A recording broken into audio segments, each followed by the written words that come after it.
Welcome to another episode of Unsanctioned. Don't forget to leave a like or rating wherever you listen to Unsanctioned. It helps us to reach more people looking to travel down the path less taken. We have a new website where we sell products and services over at www.unsanctionedonline.com.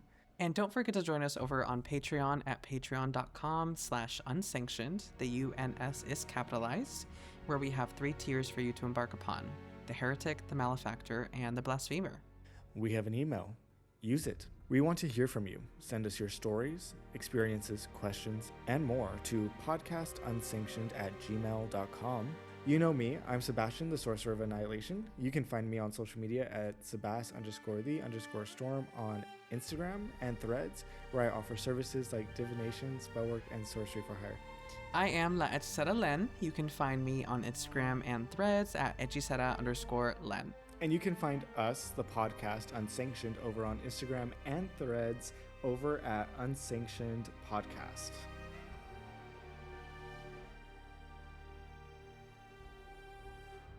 So I feel like we're going to end up talking about magic and media today. Yeah, we are. Absolutely. So let's circle back around to weapons really quick, to the parts that I did enjoy, the parts that I did like, and I think were done very well. The magic, strangely, that was done fantastic. And I'll give you examples. The hag writing from the first scene where we first see Gladys in the ceiling. Fantastic.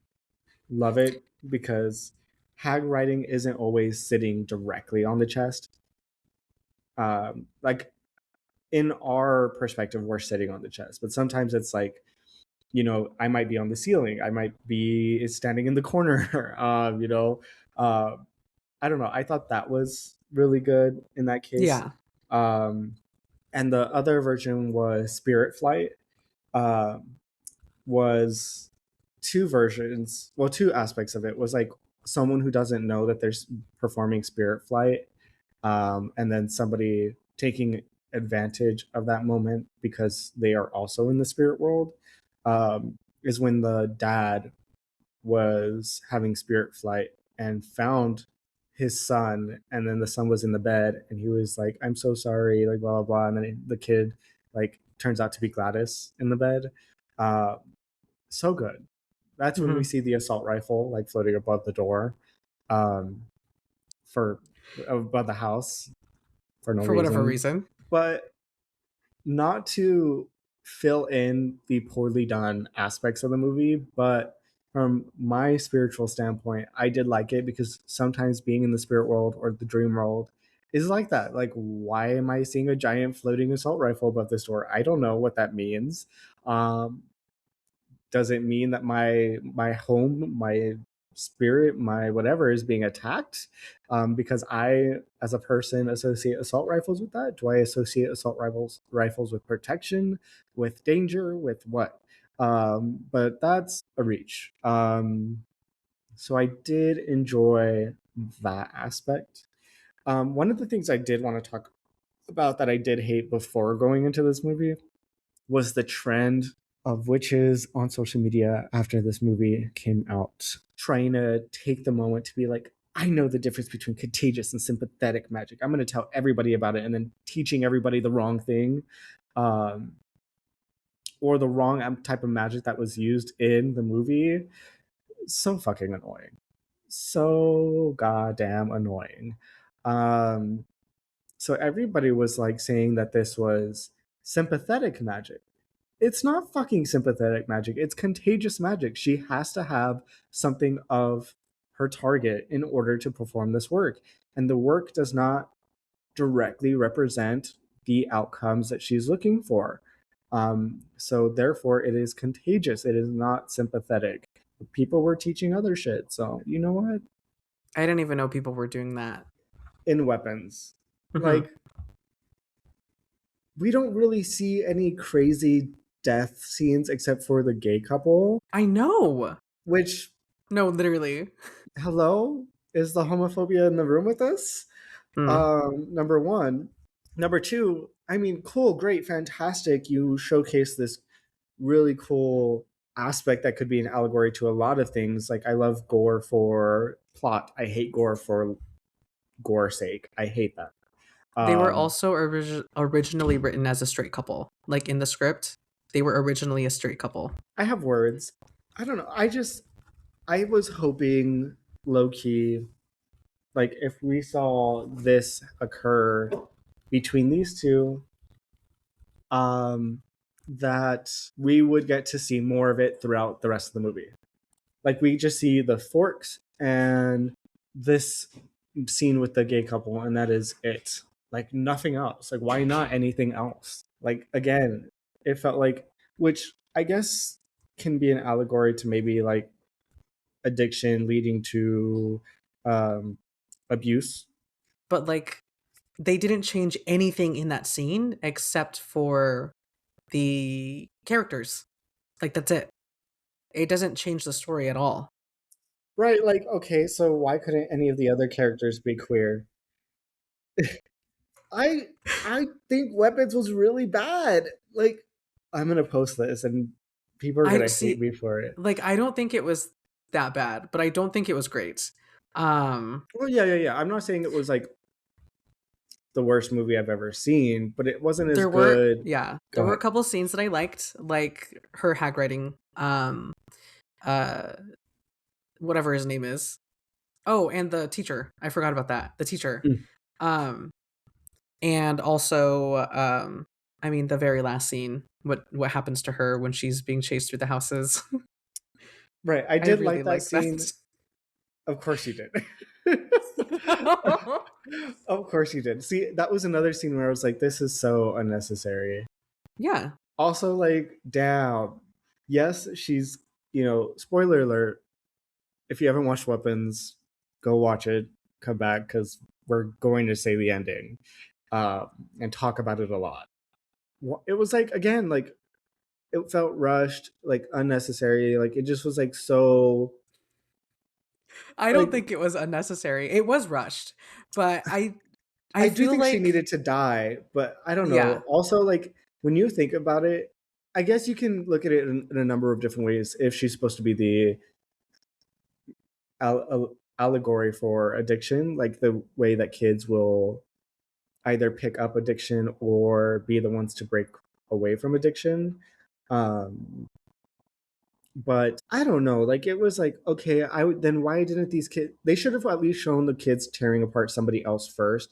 Also, these poor kids are going to be so traumatized after being like brainwashed into tearing somebody apart and cannibalizing them slightly. Like God, like I these kids would probably have been better off dead um, than this level of traumatized. But I don't know. Again, it was like build up, build up, build up, and like 70% of the movie could have been taken out and been fine, and we could have Yeah. really expanded upon the house scene at the end. Like the last few, maybe 30 minutes, if I'm being generous, could have Mhm. been really expanded upon to really showcase this more. Yeah. If we were looking for it to be more of a horror aspect, I don't know. I think there should have been a lot more aspects of those types of things involved. Like Mhm. that gave me some kind of emotional response because I wanted Aunt Gladys dead because of like the torture that the poor kid was experiencing, but also like these poor kids after they kill her are obviously going to be released from the spell and are therefore going to be extremely traumatized. Yeah. So like there was that aspect. Also, low key hoped that the dad who finds his kid at the end, I was hoping his kid would die because his kid's the fucking bully. So I thought Yeah. that was an interesting, lazy plot aspect to include. But yeah, I don't know. I just felt like her death scene. It was good. I just wish there was more leading up to it. Yeah. I think they this is a bit tangential, so we'll probably need to move on to the next thing after this. But I feel like the having the kid do that at the end to trigger it Um, they didn't know how to end it. I think they were just trying to figure out how to end it. Um, and it needed to happen with her dead, and they were like, well, if we're going to market this as a horror movie, then we need to have something extremely horrific and graphic. So let's do that. And you know what? I like it. Picasso. Picasso. uh, God, I don't know. Everyone's so creative. I very that. I did like the aspect of the witchcraft, like the scene where she does it to the gay couple. Loved it. I love the scene where she has like the candles and like the she's like praying to the bush, and like doing incantations and spell work with this bush, basically like making a temple to it. And I Hmm. was like, this is like a really beautiful dramatic example, but maybe not dramatic if you were me, because I would definitely go to this level. Um, Yeah. what was I talking about? Oh, the bush. I thought that was a beautiful example. I'm gonna hold you by the bush when I say I'm this. gonna hold you with the yeah. Um, God's holy burning bush. yeah. That gave me a crazy image in my head. Oh my god, hold Move. on. Let me finish my thought really quick. Yeah, yeah, Uh, go ahead. it was a beautiful representation of working with like a plant ally, and Yeah, yeah, specifically yeah, like a malefic plant ally, yeah. Hmm. or like a spirit like that. Like, oh, great, wonderful, yes, absolutely. And it's not necessarily even that it was like a specific plant, but like the fact that she had such an intense relationship with it. Hmm. Yeah, absolutely. Using its branches for whatever the fuck you want is going to have these crazy damn effects because you are basically raising this to the level of a god in your practice. Um, so yeah, that's basically what I just wanted to say. What else should we talk about? So we talked about Um, weapons. I can't talk about Hokum because you Hokum, haven't seen yeah, it. yeah, that one's definitely Um, gonna. Which listeners, if you're listening to this, you're definitely gonna have to jump over to our Patreon and our Discord because we are gonna go way more in depth with all of the ones that we're gonna talk about today. mhm. Um, because we really want to get into like the nitty gritty, like magical aspects and the art aspects and like what we personally thought of the movies and shows. Um, what's next, indeed? I'm Um, looking at the list. the list, The list. the hit I list, mean, there's of course the magicians. the magicians. Oh my god, you're gonna have to make me shut the fuck up. Okay, Let's let's pick two examples and two, then move on. two. Maybe we look at the first episode, like just like the intro to the magic of the Yeah. world of the magicians. I am like feeling my autistic ADHD like build up and want to explode like a fucking volcano. I'm going to limit myself to communicating about this because I can have a whole podcast just about this episode, just about this show. Um, so, the The magicians. magicians. uh, Okay. Um, the first episode. I think this. I love The Magicians. It's my comfort show. It says a lot about me. Um, I relate to it on a spiritual level, um, Hmm. in a number of ways, which tells you I'm a very traumatized human being. You should probably start with which characters they are because no, I feel okay. See, like maybe this is just me. A lot of people associate the magicians with Quentin, and Right. yeah, Julia Julia. and Elliot combined. Fair, yeah. I love Julia. Julia is probably my favorite character. Um, Ugh, I love her. I Which is funny adore because I her. hated her for a long time. I hated Julia. You know, one bitch I hated throughout the whole fucking show? Marina. Fuck a bitch named Marina. Uh, Julia and Marina should have been a couple. yes, Julia and Marina should have been a couple. it would have been a very toxic relationship, but I still would have Absolutely. wanted to see it. Toxic Yuri, I would have ate that shit up. Oh my Yes. god. What else? There's one other Which thing about that. This is a spoiler, but like the episode where Marina dies, um, The first that time. probably the first time that would have been like I feel like they would have no see like I'm rewriting the magicians now as like jokingly as like Wait, not jokingly. Let's do it. no Continue. hold on, well maybe I feel like Marina and Julia needed more time to develop to because they were already kind of obsessed with each other. Um, Julia more so. Marina hated her, but also Mhm. I think it's Mhm. because she was obsessed with her. Like there was something gay about the way she hated her. I don't even think it was hate at first. I think Marina genuinely loved Julia. I think it was genuine love because she finally found someone who was as good as magic as she was and was just Mm, as actually passionate about magic as she was. And it wasn't until Julia started being, in Marina's eyes, a like pussy ass bitch traitor that mm-hmm, it really triggered Marina's trauma. And Marina was like, well, I still have to be top dog and I can't let mm-hmm, her have any chance of becoming top dog because I know she can. And so then it became, I mm, hate you because I know you have this potential and you could have been my right hand. You could have been with me. And now I fucking hate you because you went and fucking left me. It's like abandonment issues, but this level of obsession around it, which is extreme. There is no way to showcase obsession in this way and not have it be queer. yeah, Like there is queerness, and like the magicians is queer. Like there mm-hmm, really isn't truly a straight character in the magicians. Like it showcases that fluidity uh, throughout all of it.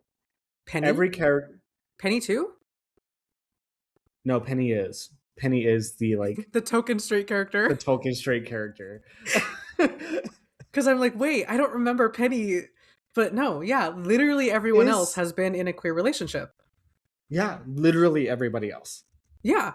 I Mhm. love the dynamic between Margot and Elliot. I love that. I know we're not even talking about the magic anymore, but Right, right. like I don't. We'll get there, listeners. we'll But get there. okay. So funny enough, people have always compared me to Elliot as like my Hmm. personality type, and Yeah, usually, like my closest friends reflect Margot. that's And so amazing. we typically have that dynamic, and it was great. And I probably still could, but I used to from like heart be able to recite the fucking scene, where Hmm. it's like XOXO Gossip Girl like is um, that scene in The Craft. But if you haven't gotten there, that's like in a later season, and it's super great because they basically have to talk in code, and it's like this very queer Wait, yes, yes, yes, yes, talk, yes, and yes. it's my favorite scene between Elliot and Margot in the entire series because it shows how good their relationship is and how long they've been friends, and Hmm. it showcases both of them having this side that like the other doesn't realize. Not the other doesn't realize, but we as listeners don't realize like Margot's actually nerdy, and like people Yeah. don't realize that. Um, and I love it because she's like, "What? Those books are like 1,000 pages long," or like, "No, Elliot is," and they're like spark notes. But anyway, their dynamic is so great, Hmm. so great. Like probably my favorite dynamic in the entire show. What do you love about Elliot and Margot? Well, you said it. I agree with everything you just said.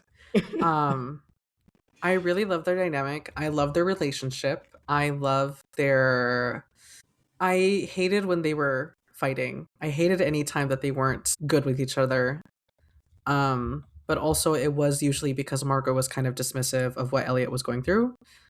Like Elliot goes through a lot. They put him through a lot and then he just has to be okay with it.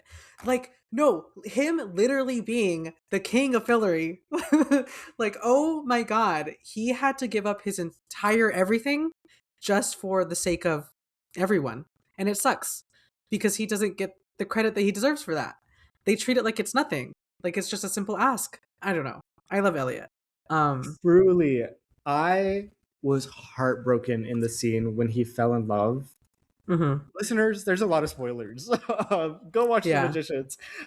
This entire Or episode is gonna be spoiler heavy, yeah, yeah. so You should it should just be the title of the episode is spoiler spoilers. warning.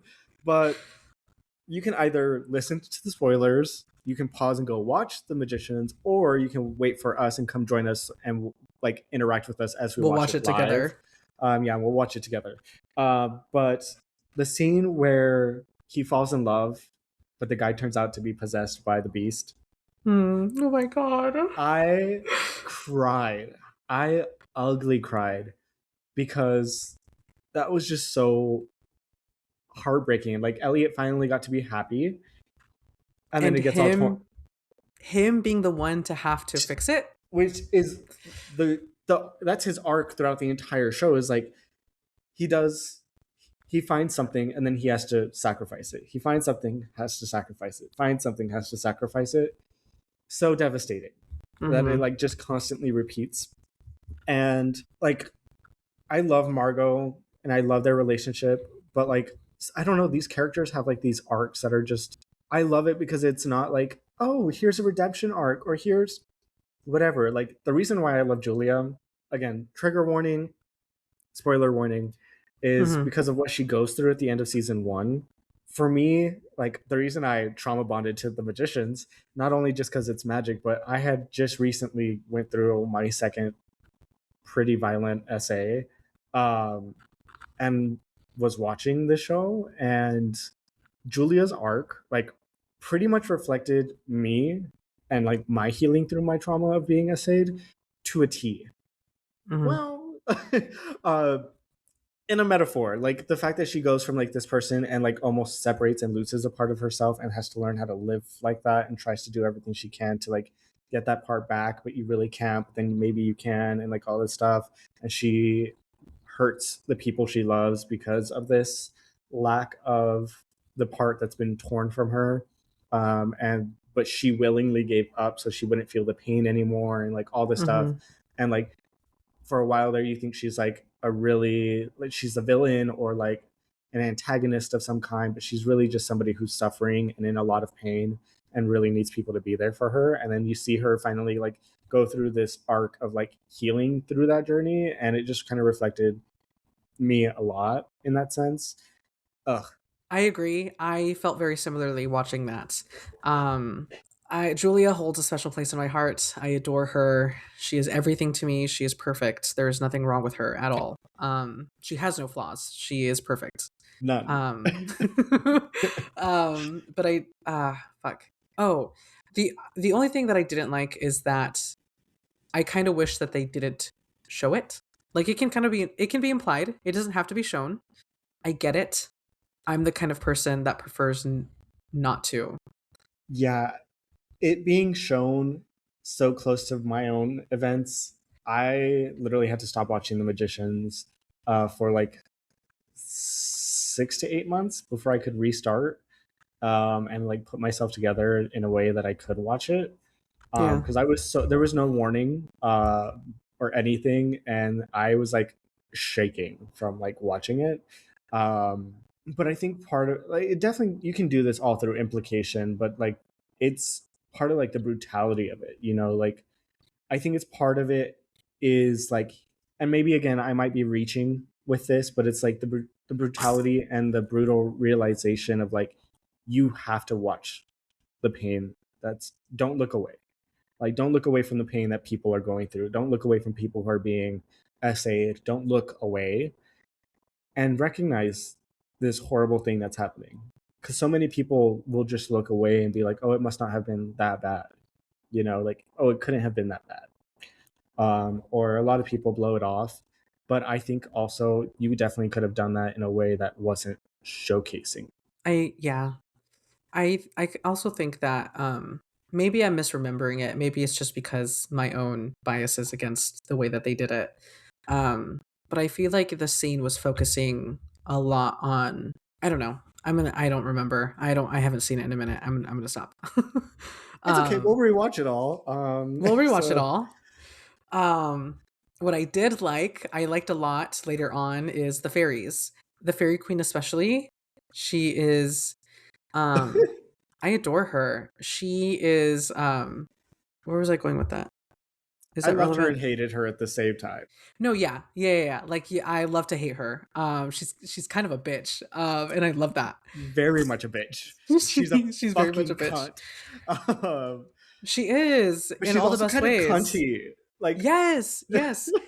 Every scene, like she is so gorgeous and beautiful. Like she like bathing in the tub of milk all the time. Like she was all but like I in the love Fae her. way, like Yeah. uncanny, creepy, but so Yes. beautiful, can't look away.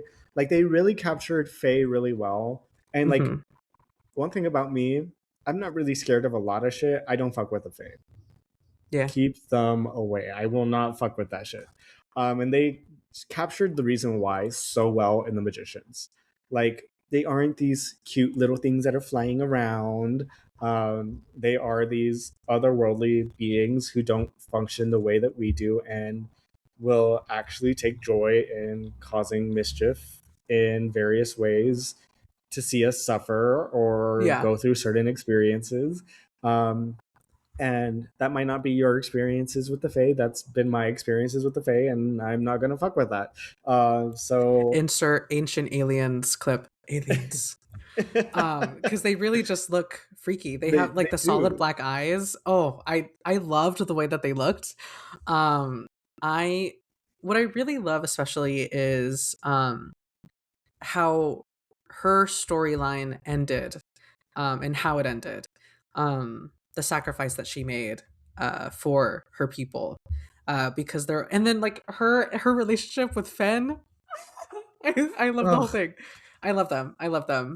the whole changeling thing, but not changeling. Yes. Yes. And then I I loved the fact that like the world of the magician showcases that there is like magic exists, magic is magic, but magic is different for different beings. Like the Mm-hmm. way Fae work magic is not something humans can like easily replicate. I also love the fact that they aren't shy Because from it's literally showcasing in their bones. literally. And so I think too, like that showcasing that the magician in the magicians, like they're trying to figure out how to trick the Fae, like figuring out how to outsmart, outwit, out whatever, and trick other spirits is like Mm-hmm. obviously something we talk about in the podcast a lot. So I love that they showcase that like Yeah. throughout. Whether it's like, hey, oh no, you walked into a trap, or like, here's this material you're allergic to, or oh yeah, I absolutely did that while having like an invisibility spell or something. Um, all these things are like I love. I coming back to like you know we've talked about like the magicians very broadly, but to the magic aspect, Yeah. first episode. One of the reasons I love the magicians is showcasing how like dull and depressed and boring my fucking life was until I was like real like not that I when I really dived into magic like versus when I wasn't like when I was just Catholic and not really practicing like full blown magic, my life was so dull, so gloomy, so dark, so boring. And then you find magic and your life just fucking, I don't know. For me, my life just fucking went into Technicolor. Like, I was like, wait, whoa. Not that I didn't think it existed, but like to actually partake and see how it changes your perspective on things is a really great experience. And I am obsessed with the way that they showcase that. Um, I'm not saying mental illness doesn't exist or magic heals mental illness. That is not what I'm saying at all. But the way that they're like, you're not depressed, throw away your meds. It's because you were living a life without magic. Uh, like, yes, absolutely, but not really. But like, well, But not like no. I kind of wish they had showcased having mental illness and being in the world of magic. You know, well, they like did. well, Elliot. yes, yes, and I'm just kidding. Quentin. No, yeah, Um, I know. I mean, they showcase all of them, but I would have wished they showed like more of like the professional help aspect Yeah, instead but of with the making it a way that negative break thing. bills, yeah, with break bills being the way that it is, they weren't going to Right, do that. right, right. Absolutely. Which like you're telling me magic therapists don't exist? Mm-hmm. Anyway, plot hole. lazy. But Mm, what I love is the way that they showcase magic. Like magic can be studied, it can be understood almost like a science, like a math, like an art, and it is all of those things simultaneously. And mhm, that's truly what I adored. But also, there's this aspect of magic that, yes, it's art, it's science, it's math, but you can't really understand it because it's so innate, it's so just ingrained into the nature of things that, like, yes, you can understand, but at the same time, it's like, yeah, I can teach you to understand music, but really to feel music, to really play music, to feel the music you're playing is like something you have to experience, right? Like, I can teach you music theory. I can mhm. teach you how sympathetic harmonies work. I can teach you how chords work. I can teach you how certain key signatures work and how all of these different patterns, rhythms, whatever, how something should be in tune, how something should not be in tune, which is not, like what it sounds like when it's not in tune, um, how all of these things sound, overtone, all these things. But when you actually go and do it, there's something so innate sometimes when it comes to it. Not always, but like there is, like seeing the magic actually occur, like when it comes to like, okay, something that you might be innately born with, like we talked about Latinos and dreaming, like there's something so innate about it.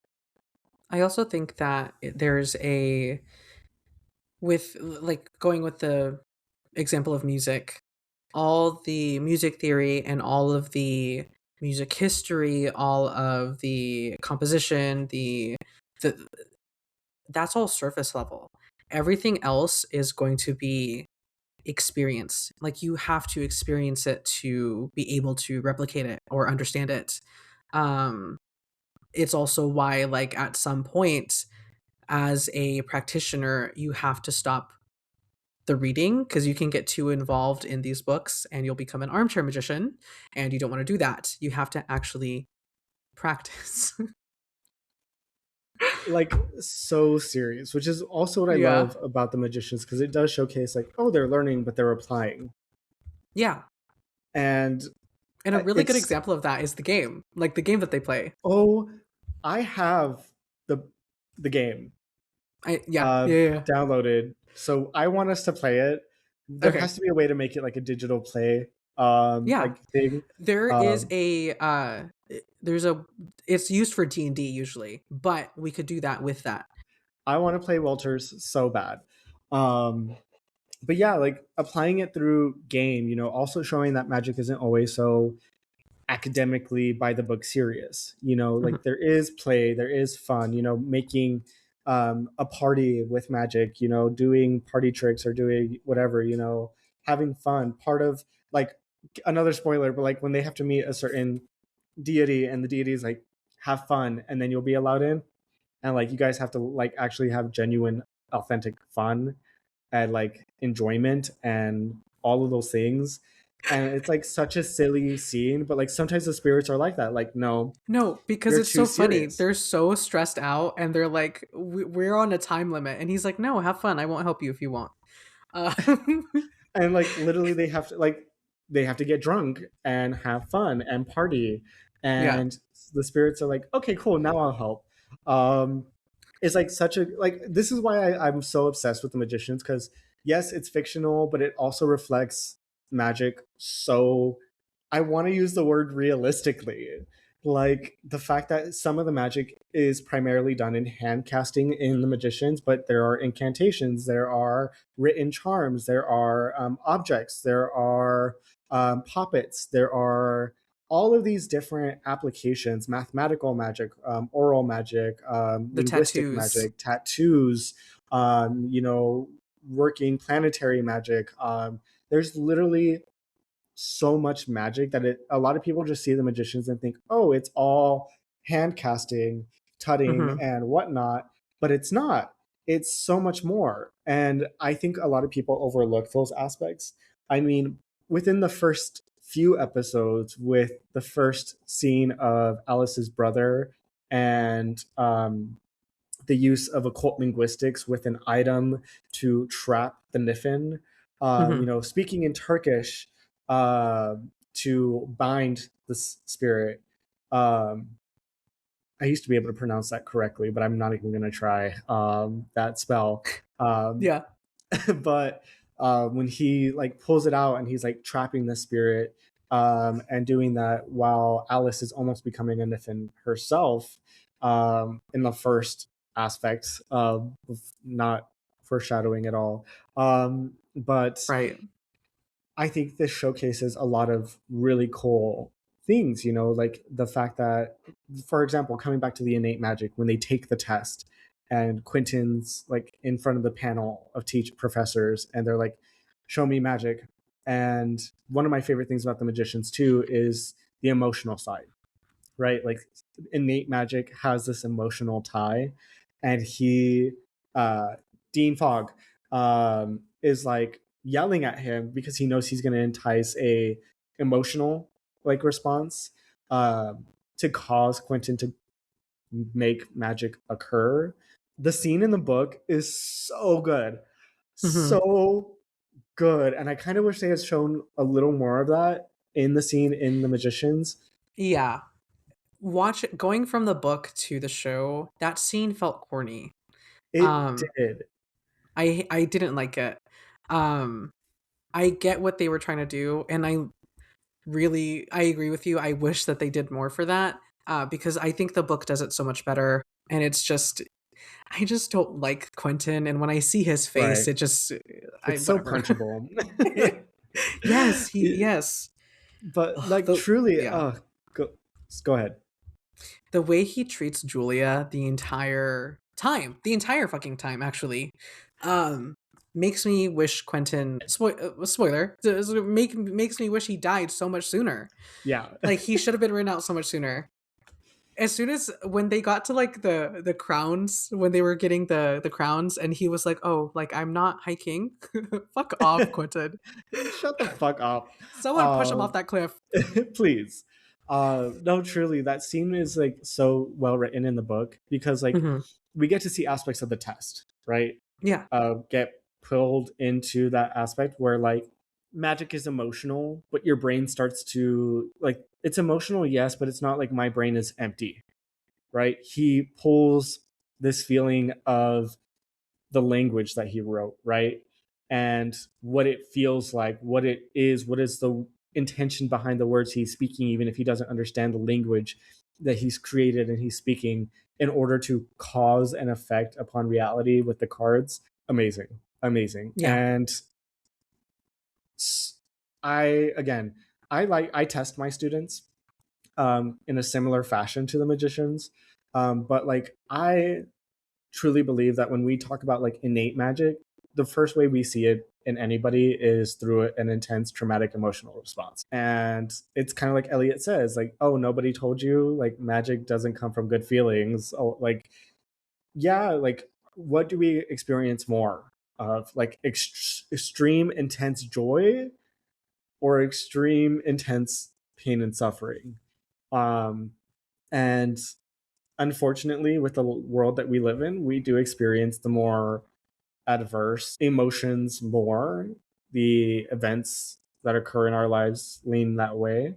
And that's when we see magic, you know, like somebody forming some kind of telekinesis, you know, somebody casting a spell and causing somebody to have some kind of accident or other aspects in various ways. You know, I think a lot of us practitioners can showcase some kind of experience like that in some way, shape, or form. And I think that's kind of like almost an initiation in and of itself. Is that like emotional buildup that causes an outburst of magic? I feel like is the floodgates opening to the rest of your magic. I I feel like agree. that is that gate just flying off its hinges, and you'll never be able to close that back up. And now, what are you going to do? You're going to become a practitioner, or become crazy, one or the other, or both. Um, so I think I don't know. It just showcases magic in such a really beautiful. I agree. Yeah, yeah, yeah. Absolutely. Um, I also think it's interesting how complicated the pacting can be.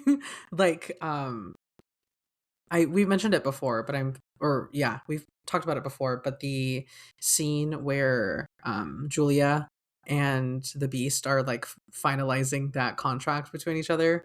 Um I liked that. That was interesting. And like it was not clearly in English on either of those pages. Most of it looked just like symbols, like and numbers and stuff. Um but it was interesting. I liked that.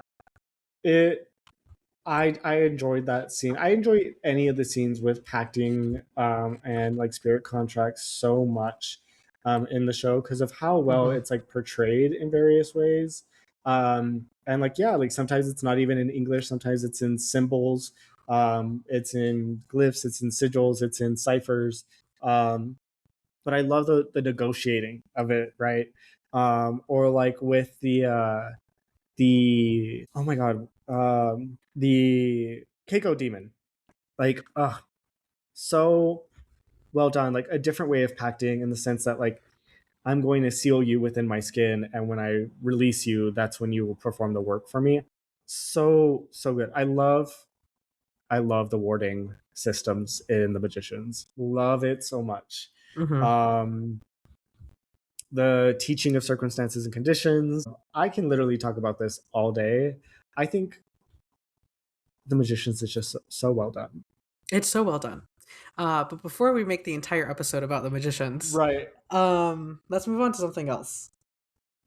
Sinners makes me ugly cry. Same. It's so good. It's so good. I went Also Ryan in. Coogler, I see you, freak. I see you. He nasty. Listen, But like good for you, dude. Like hell yeah. Michael B. Jordan, two of Listen. them. Listen. Yes, please. Right. Nothing else needs to be said. Mm-hmm. um, What's her name? What's her the name? thoughts. Uh, uh, oh my god, her too. Unmi Mosaku.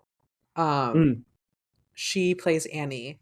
I saw her yes. first in the the Loki TV show. um, but I love her. Oh my god, I love her. And her in Sinners, the fact that she divined asking the same thing multiple times and she got the same answer, knowing full and well what would happen to all of them, and she's like, and her making Smoke promise her like, I you have to do this, and he's like, well, it's not going to happen. I don't care, promise me. She knew. Oh my god, she She knew. knew. She knew. So like I went in thinking it was going to be like a fun, exciting, crazy vampire movie. Did not at any point think I was going to be ugly sobbing in a movie theater in public. Yeah. um, excuse me. And there were multiple times I cried, but the part I cried the hardest was when Annie is performing the work in the cabin. Yeah. I'm getting emotional just talking about it. Yeah. Like when we get to see her practice people of color, like engaging in magic and it not be seen as something evil or demonic or antagonistic, I was sobbing. Like for once that we're not shown as the bad guy, for once we're shown what our magic can actually look like, we're shown what Hmm. we do because as practitioners, as people of color, yes, we also love, we also care, we want to protect. And I do like how it showcases that, but I also low-key love that on the side it's like yes, we are human who love and who want to protect those that we care about, and we have these emotional connections, and that's also where our magic comes from. But low key over to the side, we're also going to do some domination work with the two kids and her giving them John the Conqueror. Hmm. I said, oh, I know what that is. um and so it was just so beautiful. I Yeah, I love it. I love that. Um Now, on a little more serious note, I so the speaking of magic in it, us, yeah. the second movie that Uh-huh. I want, because I don't know if they are going to do one, but I don't want an Aunt Gladys movie. I want a Choctaw movie. And Ryan Coogler has already said he will not do it. No sequel for Sinners, and I thank him for that, because I would hate for them to try to force him to do something else with it.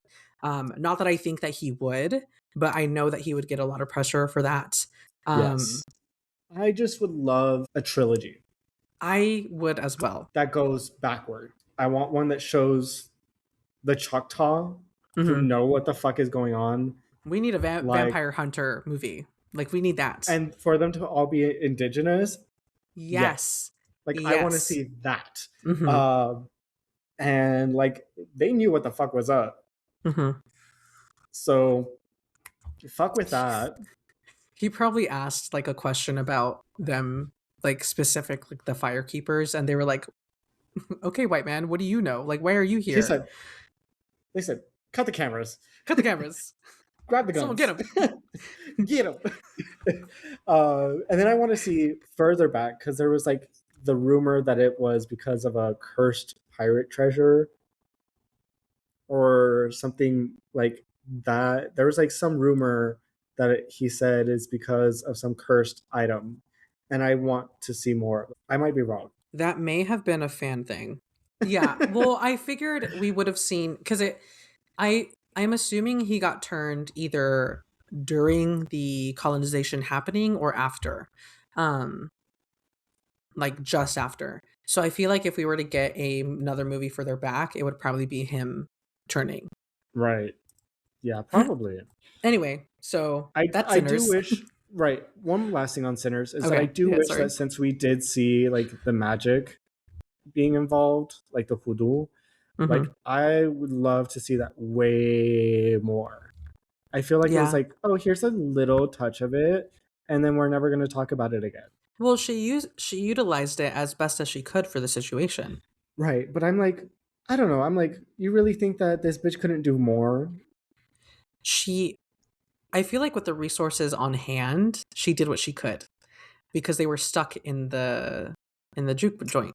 I'm going to go against you with this and just say Yeah. that have you met hoodoo practitioners? Yes. I Ain't know. nothing stopping them. I know. We like, especially for any of us who are people of color, like our magic Mhm. revolves around being able to do anything on the drop of a dime. No pun intended. Um, like, bitch, I don't care if I will draw something in this dirt in the floor of this juke joint. I will grab this dirt and I'm gonna do some shit to it. I'm gonna grab something. I'm gonna grab that alcohol. I'm gonna do some shit to it. I mean, Mhm. she did with the garlic, but I'm like, there. I don't know. I feel like there could have been more. Uh, That's fair, but I also think that that would have pulled away from the focus of the story, which was Sammy. right. Which again, not really, because his magic was music in and of itself. Yes. What else should we talk about? We can talk about Have you seen Undertone yet? Not yet. Okay. Um Hereditary, The Craft, The Vovitch. Oh, the Vavitch. The Vavitch. Yeah. Oh, so good. So good. That was just pretty good. It was a good movie. I will admit that. But it's I love also it for what it is. yeah. I also adore Anya Taylor-Joy, so that was good. My uh, favorite scenes. I love when the witch is like I mean it's weird, it's freaky. She's seducing a child into the woods, Right. but when she does that, when she makes the paste and flies out of the baby, um or she makes the paste out of the baby and then flies. Right, right, right. Um and then the devil at the end. The end. Oh, I kind of wish we had got more of that. Me too.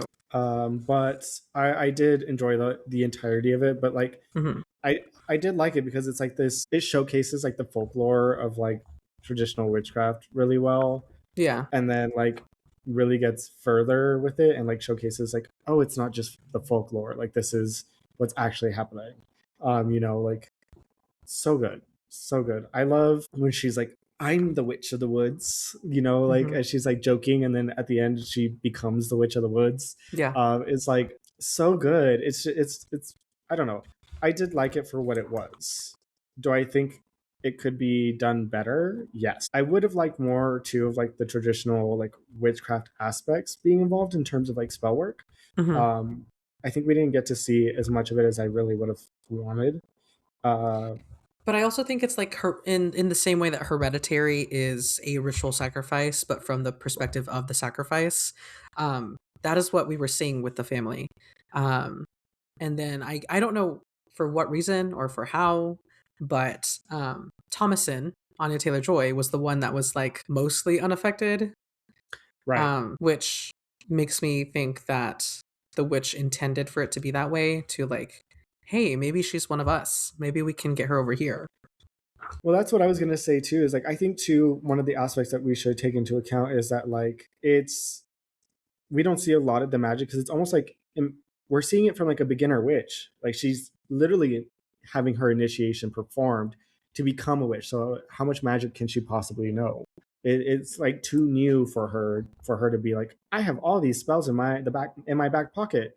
So she has to like learn, right? But she has to be initiated first. So we see this entire process of the entire like torment, but also like the ritual aspect of sacrifice being involved as initiation.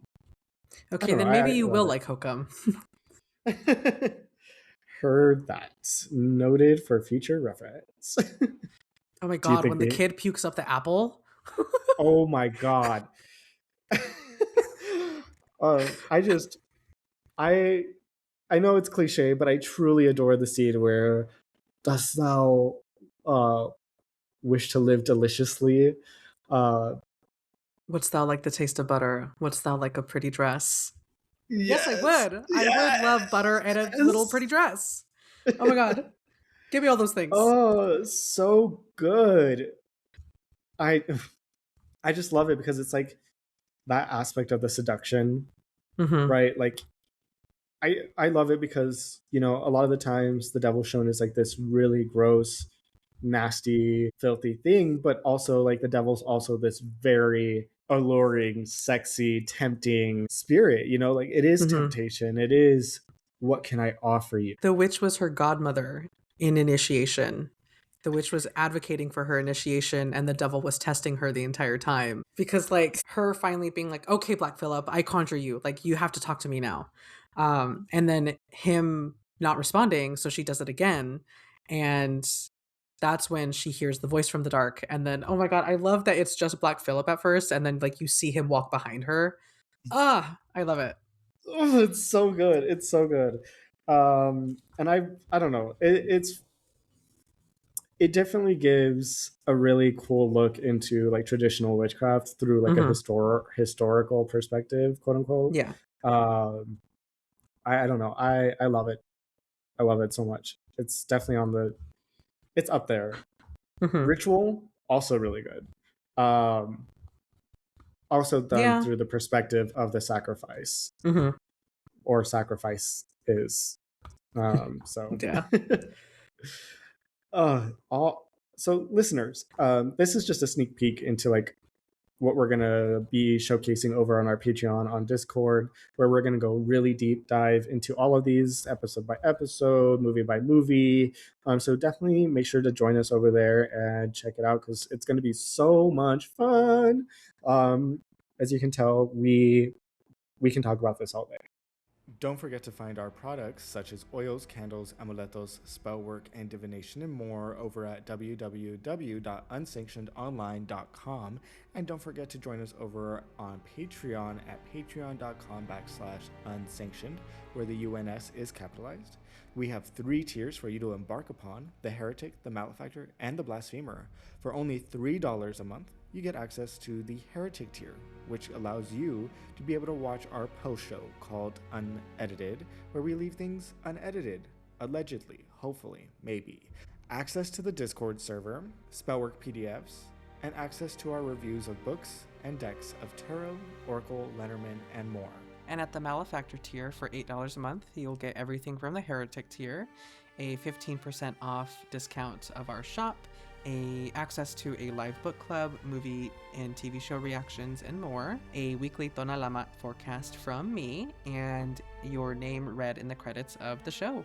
And for $13 a month at the Blasphemer tier, you get everything from the first 2 tiers, a 25% off code to our shop, access to our blog post, group spell work from the both of us, a merch item sent out to you, and a live audience experience in Riverside.